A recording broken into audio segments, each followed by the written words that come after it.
There's a lot of you out here.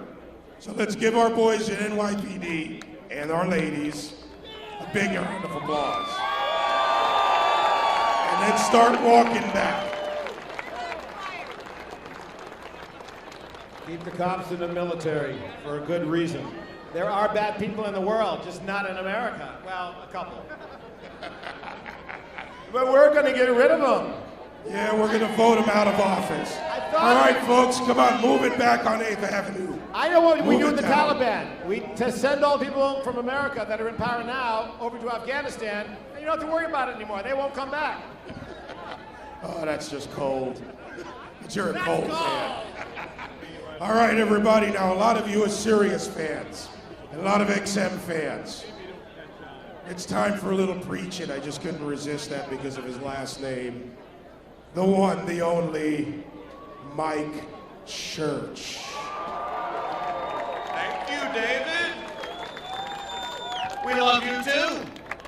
Hey, I don't know if they're still back there, but I saw some brain-dead Obama bot zombies, and no, I'm not going to hold my tongue. If you're here looking for brains, these are food shops. There's pizza, Chinese food. I don't see any brains. I think you came to the wrong block, pal. You know, we come to these events and you wonder what happens after you leave the event. And you can answer that question by after you leaving this event actually doing something. Which I would encourage you to learn a little bit about these guys called Founding Fathers. Anybody fan of Founding Fathers? All right, here's a pop quiz. Let's see if the libtards are still back there. Maybe they can answer this one. Patrick Henry said, "Give me liberty or give me..." No, he said windmills. He said, Patrick Henry said, "Give me liberty or give me..." No, he said Obamacare. You people aren't listening. It's right there in the text. If you just read it. Right there in the Constitution, all these things that these people think that they can do to us are there. How many of you are fans of modern day slavery? How do you define slavery? I read a story today from a gentleman who wrote to the Wall Street Journal, and he calculated that 57% of his wages were confiscated from him by Leviathan at all levels. Hey, there's a sign right there. Economic slavery is slavery. You are correct, sir or madam. So, if you want to do something when you leave here tonight, let me ask you to change your mind. Change your mind. Stop arguing with liberals and your conservative buddies over whether or not a 30% tax rate is preferable to a 25% tax rate. How about abolishing the 16th Amendment and getting rid of the whole tax? Is this simple? Is this hard?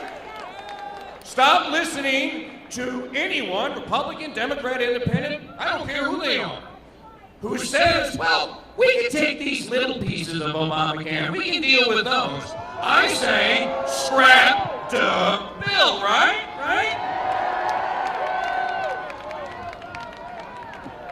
Scrap the bill's good. Patrick Henry also said in one of his less famous speeches, how many of you are familiar with this thing called the Stamp Act? Stamp Act happened in 1765 or so. The King of Britain said, well, let's just call the king Mr. Pelosi. Mr. Pelosi III said, I don't think you people are taxed enough. And we're going to pass this tax called this Stamp Act thing. And every piece of paper that comes out of the colonies must pay a tax. Well, Mr. Henry didn't like that idea, and he went to this place called the House of Burgesses in Williamsburg, Virginia. Now I'm getting to the good part. This wasn't give me liberty or give me death. But Henry said to the king, he said, Caesar had his Brutus, King Charles had his Cromwell, and I say to you, Obama has his Tea Party. That's right. Folks, friends, patriots, all of you, I have been in this crowd. I have walked amongst you tonight. You're some of the most wonderful people I've ever met in my life. I have not met a racist in this crowd tonight going 3 blocks back. Turn to the man or woman next to you and shake their hand. You are in good company. We are not here to refight the Civil War. We are not here to condemn our brothers and sisters because of the color of their skin. We are here to stand for liberty. Because at the end of the day, I don't care how many votes you have in Congress, you don't have the votes to take my liberty away. Final exercise here, because they cut me down to 5 minutes. Thanks, Dave. Final exercise. How many people live in neighborhoods, subdivisions, developments, apartment complexes? Almost everybody, right? Oh, by the way, I want to ask the doctors if David Axelrod needs his coats back at midnight tonight. The White House needs those coats back. No, I'm kidding with you guys. These guys are great. You live in an apartment complex or a development. Let's say you have 10 neighbors, 9 neighbors, and you makes 10. If 6 of your neighbors vote to take away your Tahoe or your Suburban, is that legal? Well, then how does Congress get away with it? If someone were to tell you that there were 435 members of the Pelosi crime family and 100 members of the Reid crime family and 1 member of the Obama crime family, that's 536, and that they could control 310 million patriots, I tell them they were nuts! It's 300 million against 536. We got the numbers, baby. Why are we even talking about this? Time for talking is the end. The time for doing is now. That's right. You turn to your neighbors and you demand change. And you don't demand the change that these people are talking about. You demand that your public officials right here in New York, your public officials in Pennsylvania, New Jersey, New Hampshire, wherever they are, that they take an oath to defend and protect that Constitution. And if they don't take it seriously, we will enforce it on them. It is the bedrock of the Republic, ladies and gentlemen. It is the Republic. That oath means something. One final thing. How many of you went and paid your taxes today? Yeah, I know, boo, hiss, it's good. Yeah, it's terrible. Why? What oath are you following? Silence. What oath are you following? Did you take an oath to pay those taxes? Did anybody ask you whether or not you should send $70,000 to Uncle Sam today? No, they just kind of told you. How come they take an oath and they violate it with every fiber of their being and every breath that they take, and you take no oath and you're supposed to uphold yours? What's wrong with this picture? Make your representatives obey that oath. It is the most important thing. And practice what I call little r republicanism. Hey, one final thing before I turn it back over to David. In 1776, in January, John Adams arrived. Everybody know who John Adams is? Right, he's Billy Crystal's buddy, Paul Giamatti, a little short fat guy from the Wine movie, right? That's who John Adams is. John Adams arrived in Philadelphia in January of 1776. He wrote a letter to his wife, Abigail, and here's what he told her.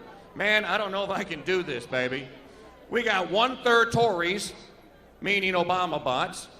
We got 1/3 timid, meaning, what do we call those guys? Rhinos or Democrats. And we had 1/3 true blue. That was in January of 1776. How did that work out? That's right. By July of 1776, we had unanimity. John Adams, Thomas Jefferson, John Hancock, James Wilson, all great men, William Patterson from right across the river here in New Jersey, all signed a document called the Declaration of Independence. Here's the final pop quiz of the night. What did that declaration declare? Independence from what? From government! It doesn't run you, you run it! We have the numbers, we have the beautiful people, and we have this Tea Party. So God bless you, and let's get busy. Thank you. All right, Mike Church, preaching the truth. You know, one of the good things about these rallies, and I'm going to be quick and get to our next speaker here, is that you get people who come along and try to do the wrong thing. I've got a great paper in my hand. It's a real fine piece of journalism. I call them fish wrappers if you like dead fish. It says, Workers' World, workers and oppressed people of the world unite, workers.org, anti-racist protests confront Tea Party. This fine piece of paper was left here by an organization that didn't have the guts to file a permit, come out and say their piece like we do and like you do. Don't you love them? I won't litter. Somebody picked that up for me. I just wanted that for effect. By the way, for the folks on the other side of 8th Avenue, would you please do NYPD a favor? They need to keep the sidewalks clear, so would you please move down to the end of the rally? Come on, our boys in blue are asking for this, so I know you want to be close. I know you want to see it. Well, we've got plenty of audio down there, and you can see it a little bit, so unfortunately,